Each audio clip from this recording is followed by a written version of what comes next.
नहीं होती। नदी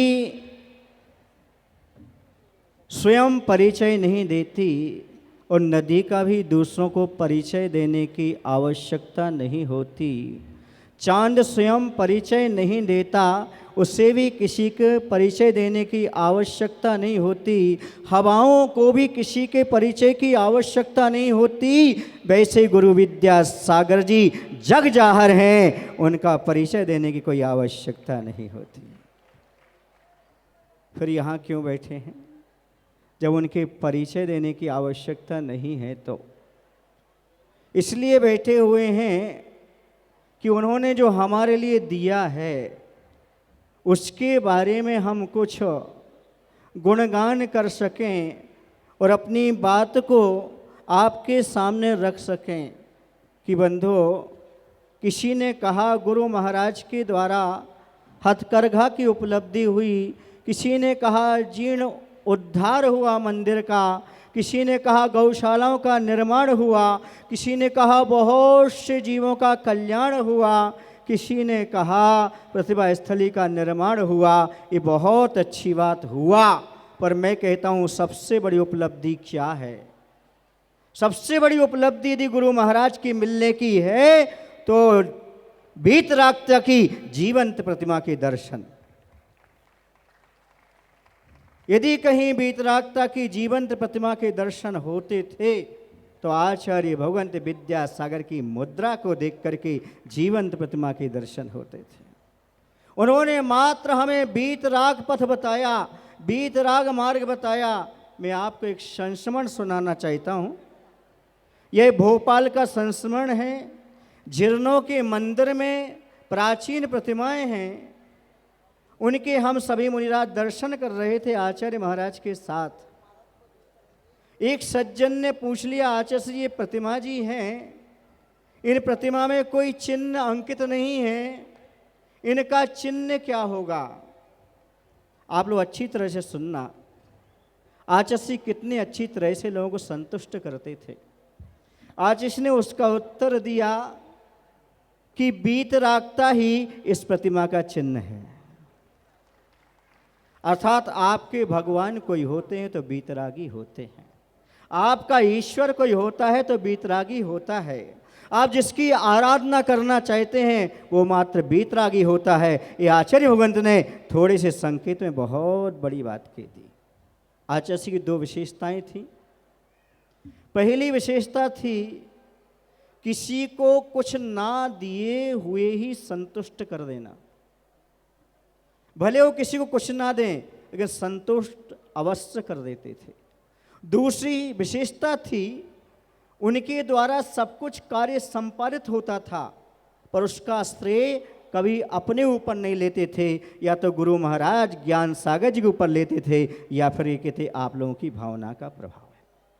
उन्होंने कभी ये नहीं कहा कि ये मेरे द्वारा संपादित हुआ है। एक पहली विशेषता का संस्मरण सुनाना चाहता हूँ, जो कि आचार्य श्री बिना दिए ही लोगों को कैसे संतुष्ट करते थे। आप लोगों ने पंडित जगन मोहन लाल शास्त्री कटनी वालों का नाम सुना ही होगा। वो आचार्य से प्रभावित हुए थे। उन्होंने उनके दर्शन करके उन्हें लगा था कि पंचम काल में आज भी सच्चे संत हुआ करते हैं। उनके दर्शन करके उन्हें ऐसा आभास हुआ था कि हम नमो आयरी आड़म का जो मंत्र है, वाक्य है, उसे हम साक्षात अपनी आंखों से देख सकते हैं, ऐसा उन्हें प्रतीत होता था। उन्होंने एक बार आचार्य भगवंत से कहा, आचार्य श्री जी जब शांति सागर जी महाराज के हमने दर्शन किए थे तब शांति सागर जी महाराज ने हमें एक माला प्रदान की थी। उनके कर कमलों से हमें एक माला मिली थी। वो ये कहना चाह रहे थे, पंडित लोग होते हैं उनकी भाषा थोड़ी सी अलग प्रकार की होती है। वो डायरेक्ट माला ना मांग करके ये कहना चाह रहे थे कि आचार्य भगवंत आपसे भी हमें कुछ चीज़ें प्राप्त हो जाए ताकि जीवन भर हमारे पास वह रखी रहे स्मृति रूप में। तो आचार्य जी ने दिया तो कुछ नहीं, क्योंकि कुछ रखते ही नहीं थे। माला वगैरह स्वयं नहीं माला फेरते थे, अपने हाथ से ही जप करते थे। तो क्या माला देंगे? तो आचार्य ने एक ही बात कही, सुनना अच्छी तरह से, कैसे बिना दिए हुए आचार्य सामने वाले को संतुष्ट कर देते थे। आचार्य ने कहा, आपको आचार्य शांति सागर जी महाराज ने एक माला दी थी, हमें आचार्य ज्ञान सागर जी महाराज ने माला माल कर दिया। संकेत समझे आप? माला माल कर दिया अर्थात जिसने संयम प्रदान कर दिया, जिसने संयम ले लिया, उसने जीवन में कमाल कर दिया और उसका जीवन माला माल हो गया। आचार्य ये कहना चाह रहे हैं, पंडित जी हम यदि आपको दे सकते हैं तो माँ संयम दे सकते हैं, हम संयमी हैं और आपको संयम प्रदान कर सकते हैं। ये आचार्य की बिना दिए हुए संतुष्ट करने की जो शैली थी वो अपने आप में बहुत महत्वपूर्ण थी। ऐसे कई प्रसंग हैं, समय कम होने के कारण दूसरी बात मैं कहना चाहता हूँ, आचार्य सब कुछ उनके द्वारा संपादित होता था, पर वो कभी नहीं कहते थे ये कार्य मेरे द्वारा संपादित हुआ। पेंड्रा गांव में आचार्य भगवंत को एक हार्पिस रोग हुआ था, सबको मालूम है, पैर में बहुत तकलीफ होती है। वो हार्पिस रोग दूसरे वर्ष मुझे भी हुआ था, तो मुझे मालूम है उसका अनुभव क्या होता है। एक बार आचार्य ने कहा भी था, कुंथू तो हमारा अनुभव कर रहे हो, मैं इस रोग से गुजर चुका हूँ, इसमें कितनी तकलीफ होती है मैं जानता हूँ। हवा लगने पर ऐसा लगता है जैसे बिच्छू काट रहे हों, और ज़मीन पर पैर रखने से ऐसा लगता है जैसे सुइयाँ चुभ रही हों। उस समय आचार्य भगवंत पेंड्रा गांव से एक दिन में 4 किलोमीटर चलना था, लेकिन 12 किलोमीटर चल करके आ गए। तो हम लोगों ने आचार्य से हाथ जोड़ करके करबद्ध निवेदन किया, आचार्य जी आप एक ही बार में इतनी तकलीफ में 12 किलोमीटर चल के कैसे आ गए? तो आचार्य ने कहा, मैं नहीं चल रहा था, आचार्य ज्ञान सागर जी महाराज चला रहे थे। स्वयं चल कर के आए, लेकिन श्रेय किसको?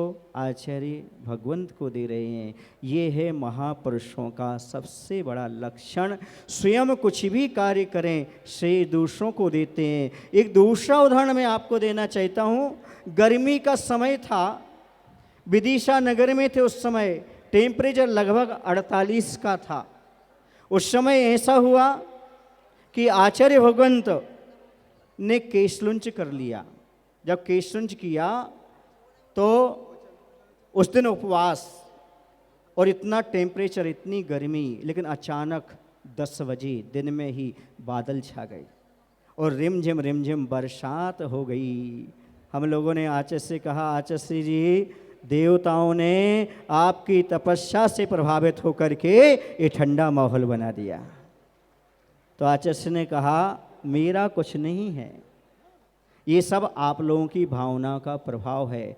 आप लोगों ने भावना भाई होगी कि आचार्य का केशलुंच है, इतना मौसम गर्म है, क्या होगा, ये सब आप लोगों का भावना का प्रतिफल है। कहने का तात्पर्य है, आचार्य स्वयं सब कुछ करते हुए कभी नहीं कहते थे कि मैंने ये कार्य किया है। ये उनकी सबसे बड़ी विशेषता थी।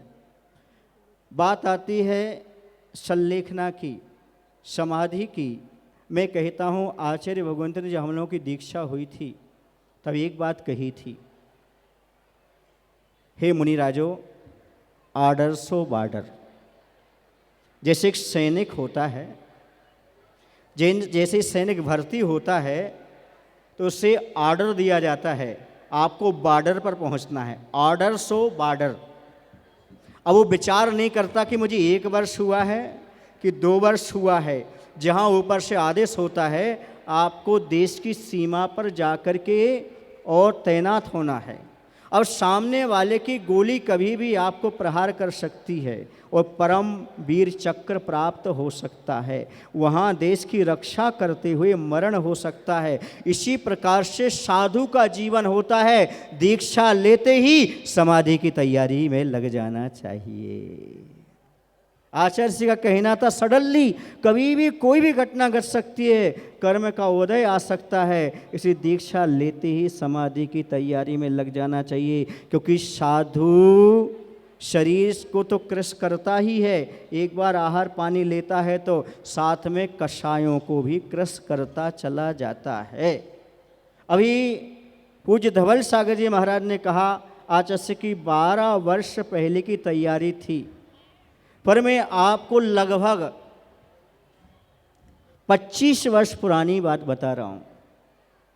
जब भोजपुर में थे, आचार्य ने अष्टमी के दिन केशतुंज किया था और केशतुंजन करके वहीं आगे घड़ी झाड़ियों के बीच में एक पत्थर की शिला थी, उस पर आचार्य विराजमान थे और वहाँ पर आचार्य एक हाथ जोड़ कर के सर्वम निराकृत्य विकल्प जालम अमित गति आचार्य के सामयिक पाठ की यह श्लोक पढ़ रहे थे। तो मैंने आचार्य के पास जाकर के बैठ कर के पूछा, आचार्य जी आप जो श्लोक है ये कई बार पढ़ चुके एक को ही? तो आचार्य ने कहा, मैं कई बार जो हमारे लिए आत्मा में जाने के लिए श्लोक सिद्ध होते हैं उनकी मैं एक माला तक फेर लेता हूँ। मैंने कहा आचार्य यही क्यों? तो उन्होंने कहा सर्वम निराकृत्य विकल्प जालम, ये संसार के जितने भी विकल्प जाल हैं ये सब दुख देने वाले हैं। अब मेरे लगभग 30 वर्ष हो चुके हैं ये सब विकल्पों में उलझे हुए, अब मुझे अपना आत्म कल्याण करना है। ये आचार्य भगवंत ने लगभग 2000 में हमसे कहा था। मैंने कहा आचार्य जी यदि आप इन सबसे दूर हट जाएंगे तो हम सभी का कल्याण कैसे होगा, हम सभी का आत्म कल्याण कैसे होगा? यदि आप ना होते तो हम यहाँ कैसे होते? मैं तो आप लोगों से भी कह रहा हूँ, यदि आचार्य भगवंत ना होते तो हम ना होते और हम यहाँ ना होते तो आप लोग भी यहाँ ना होते। ये सब उपलब्धि है। हर कोई व्यक्ति कहता है कि आचार्य भगवंत ने सडनली संलेखना ली, ऐसा नहीं है बंधु। उनकी तो साधना बहुत वर्षों से चलती थी। अब आचार्य पद के प्रति मैं निरीता आपको बताना चाह रहा हूँ, जो मैंने अनुभव किया आचार्य भगवंत के पास। आचार्य के पद के प्रति उनकी कैसी निरीता रहती थी। एक बार आचार्य भगवंत सामयिक पर बैठने ही वाले थे, इरियापद भक्ति के बाद आवर्त करके बैठ ही गए थे, इतने में मैं पहुँच गया। मैंने आचार्य भगवान के चरणों में नमोस्तु करके निवेदन किया, आचार्य श्री जी मैं प्रायश्चित चाहता हूँ। तो आचार्य श्री जी बोलते, क्या आचार्य से आचार्य लगा रखा है?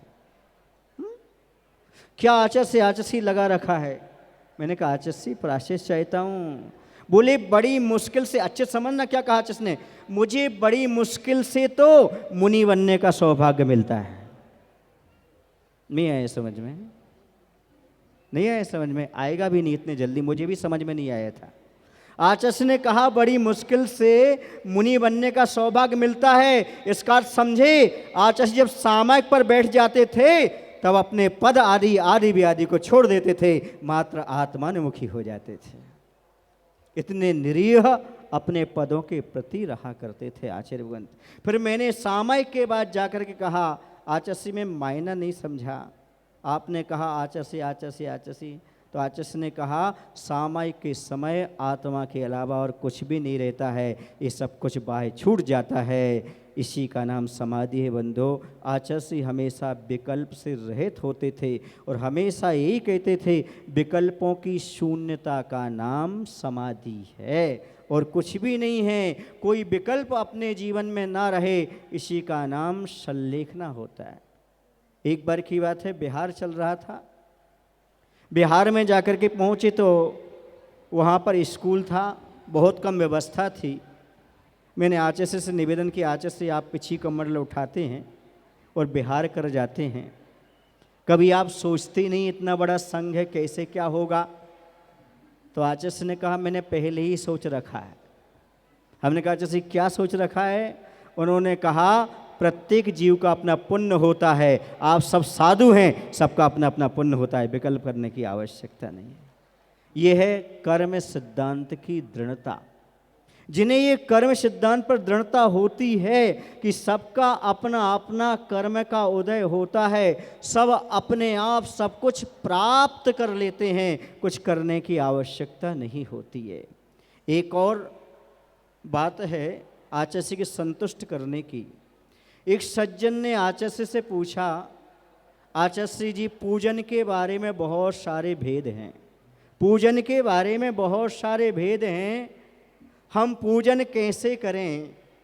तो आचार्य ने आचार्य समर्थबद्ध महाराज की एक पंक्ति बोल दी संस्कृत की, सावद लेसो बहुपुण्य रासो दोषाय नालम कनिका विशेष्य। उन्होंने इतनी अच्छी पंक्ति बोल दी, इसका हिंदी अर्थ ये है सावद कम हो और पुण्य ज़्यादा प्राप्त हो। जैसे एक समुद्र भर पुण्य होना चाहिए और एक कणिका इतनी एक बूंद बराबर जहर हो, तो ध्यान रखो वो जहर समुद्र के पानी को दूषित नहीं कर सकता। वैसे ही थोड़ा सा आरंभ हो लेकिन पुण्य ज़्यादा हो, ऐसी ही पूजा हमें करना चाहिए। ये आचार्य भगवंत ने अपने शब्दों में स्पष्ट रूप से बता दिया। ये उनका कुछ काट छांट ना करते हुए, किसी का खंडन मंडन ना करते हुए, आगम के अनुसार जो सत्य है उस सत्य को आचार्य सबके सामने रखा करते थे। और हमेशा एक बात कहते थे आचार्य कि जो मैं कह रहा हूँ वही सत्य है ऐसा नहीं, बल्कि जो सत्य है सो मेरा है, आप खोज कर लाइएगा क्या सत्य है, वही बस मेरा है। एक और बात मैं कहना चाह रहा हूँ, ऐसा प्रकरण चल रहा था, देवी देवताओं के बारे में प्रकरण चल रहा था। तो किसी ने आचार्य भगवान से पूछा कि आचार्य मैंने सुना है आप देवी देवताओं को नहीं मानते। तो आचार्य ने कहा ये बिल्कुल गलत है, मैं देवी देवताओं को मानता हूँ। उस व्यक्ति को भी बड़ा आश्चर्य हुआ कि आचार्य क्या देवी देवताओं को मानते हैं। उन्होंने कहा बिल्कुल मानता हूँ, आगम में जैसा कहा गया है उनका स्वरूप उसके रूप में मानता हूँ। वो असंयमी होते हैं, पूजनीय नहीं होते हैं, बस इतना ही मानता हूँ। आगम में जैसा स्वरूप कहा गया है उस रूप में आचार्य ने प्रस्तुत किया कि आगम में उनका चौथे गुण स्थान से ऊपर गुण स्थान नहीं हुआ करता है, असंयमी होते हैं, पूजनीय नहीं होते हैं। इतना यदि आपके पास आगम का प्रमाण मिल जाता है, इतना पर्याप्त है। बिना कुछ खंडन मंडन के वीतराग पथ का यदि किसी ने उपदेश दिया है तो वो है आचार्य भगवंत विद्यासागर जी महाराज, जो कि निर्विकार रहे, निर्विकल्प रहे और सभी जीवों को यह करुणा का उपदेश देते रहे। लोग कह रहे हैं कि आचार्य भगवंत दक्षिण नहीं आए, पर मैं कह रहा हूं आप लोग तो ले आए। लोग कह रहे हैं आचार्य दक्षिण नहीं आए, पर आप तो ले आए। यहाँ की भक्ति देखकर लग रहा है आचार्य भगवंत को आप हृदय में बिठा करके ले आए, बिठा करके ले आए। आपके हृदय में आज भी आचार्य भगवंत विराजमान हैं। अब मैं एक अपना संस्मरण सुना रहा हूँ, समय की सीमा के भीतर ही सुनाऊंगा। मेरे पैर में हर्पस रोग हुआ था, बहुत पीड़ा थी, आंखों से आंसू झरझर आ रहे थे। नेमावर की बात है, 2002 की बात है। पूज्य प्रवचन सागर जी और पूज्य सागर जी वहाँ कक्ष में मौजूद थे। एक पैर हमारा नीचे था दर्द के कारण, एक पाटे पर रखा था और मैं ऊपर बैठा हुआ था पैर नीचे किए, और आंखों से आंसू आ रहे थे और मैं बोलता जा रहा था आत्मा अलग है, शरीर अलग है। दर्द आत्मा को नहीं शरीर को होता है, तकलीफ आत्मा को नहीं शरीर को होती है, लेकिन दर्द हो रहा था तो आंसू तो झर रहे थे। आचार्य भगवंत को कोई मुनिराज लेकर के आए कक्ष में। आचार्य श्री महाराज जी की आंखों से आंसू झर रहे हैं, उनको बहुत तकलीफ है। आचार्य जी देव वंदना के लिए बाद में गए, पहले उस कक्ष में आए। धन्य शुद्ध उपयोगी गुरु महाराज जो अपने शिष्यों पर इतनी करुणा और दया दिखाते रहे। और जैसे कक्ष के अंदर आए सबको साइलेंट कर दिया। स्वयं जो नीचे पाटा था जिस पर मैं पैर रखे था उस पर आकर के बैठ गए। बैठने के बाद धीरे से पैर दबाने लगे। देखिए आचार्य भगवान क्या दबा रहे हैं, पैर दबा रहे हैं।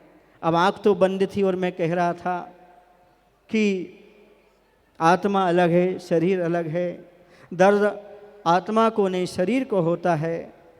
आचार्य भगवंत जैसे दबाने लगे तो मुझे दर्द हुआ, तो मैंने कहा कौन है? क्योंकि आंख मेरी बंद थी। आचार्य बोलती है मैं इतना नहीं कर सकता क्या? एकदम आवाज़ सुनी, मैंने हाथ जोड़ लिया, आचार्य आप ऊपर तो बैठिएगा, आप वहाँ कैसे बैठ गए? तो आचार्य भगवंत बोलते हैं देखो कुंथु, तुम्हें तकलीफ बहुत है, पर तुम क्या बोल रहे थे अभी? मैंने कहा आचार्य मैं बोल रहा था आत्मा अलग है, शरीर अलग है, दर्द आत्मा को नहीं शरीर को होता है। आचार्य ने सीधा सीधा प्रति प्रश्न कर दिया, फिर ये आंसू किसके आ रहे हैं? यदि दर्द शरीर को है, आत्मा को नहीं है, तो आंसू किसके आ रहे हैं? तो मैंने कहा आचार्य ये भी पुद्गल के उपकार हैं, ये भी पुद्गल के उपकार हैं, क्योंकि तत्वसूत्र में लिखा है बंधु ये सुख दुख आदि जो है ये सब पुद्गल के उपकार ही हैं, स्वाच्छोश्वास भाषा मन। मैंने कहा तो आचार्य बोलते बहुत अच्छा, यही भेद विज्ञान रखना साधु का यही लक्षण है। फिर धीरे से आचार्य बोलते हैं बताओ मूलाचार ग्रंथ में कौन सी औषधि बताई है? तो मैंने कहा आचार्य जी समता, बस साधु कहीं भी जाए कहीं भी रहे यदि उसके पास समता है तो समझो साधु है। कहीं भी किसी परिस्थिति में रहता रहे उसकी क्षमता बनी रही, ये बहुत बड़ी बात है। मैं आचार्य की करुणा के बारे में बताना चाहता हूँ। मैं साक्षात सागर जेल गया हूँ, कैदियों के बीच में, हाँ उपदेश देने के लिए कैदियों के बीच में गया और वहाँ पर मैंने उपदेश दिया।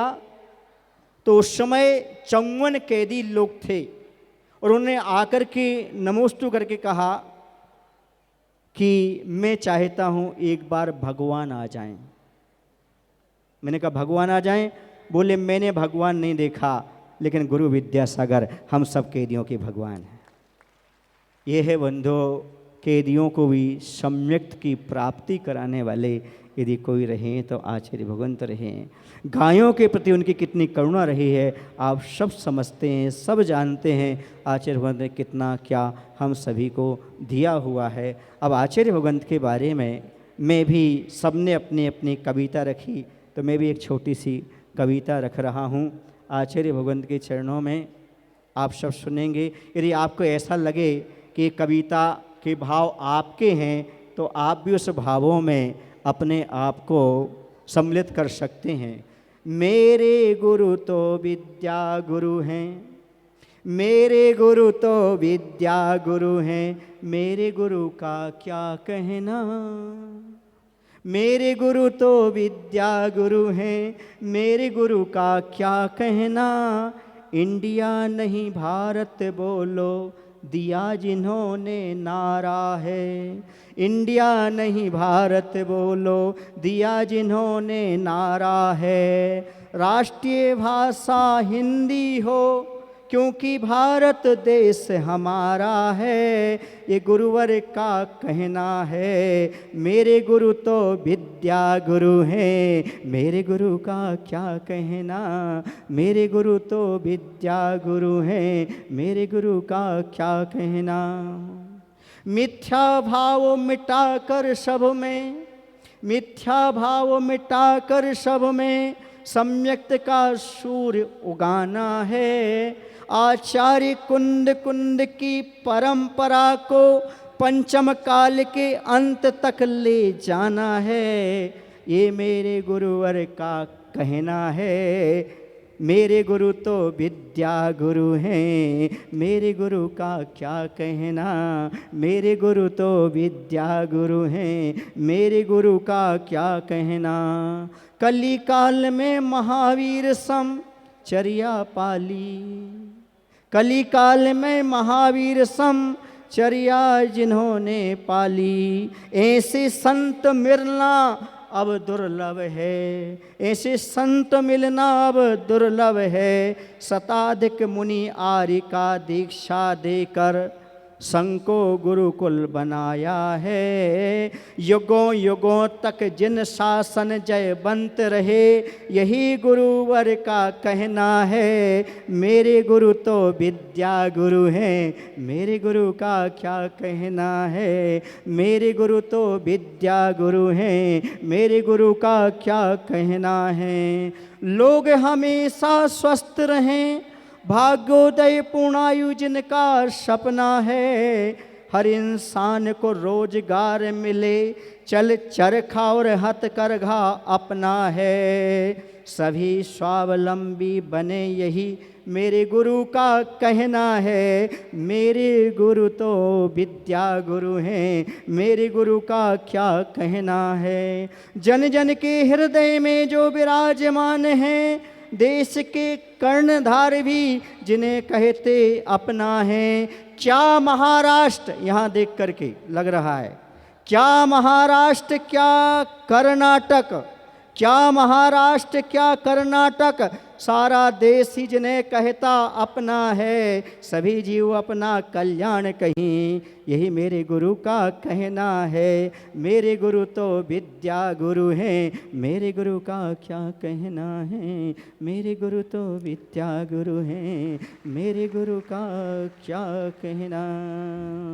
आचार्य भगवंत के समाधि दिवस पर किसी ने उन्हें तीर्थंकर कहा, किसी ने महामनीषी कहा, किसी ने चाहे उनके लिए कवि कहा, रवि कहा, लेकिन मैं तो उन्हें सिर्फ एक करुणा की मूर्ति समझता हूँ, जिन्होंने मुझ जैसे पामर प्राणी को कीचड़ से उठा करके ऐसा रत्नत्रय का कवच पहना दिया है, अब दोबारा कभी कीचड़ नहीं लग सकता।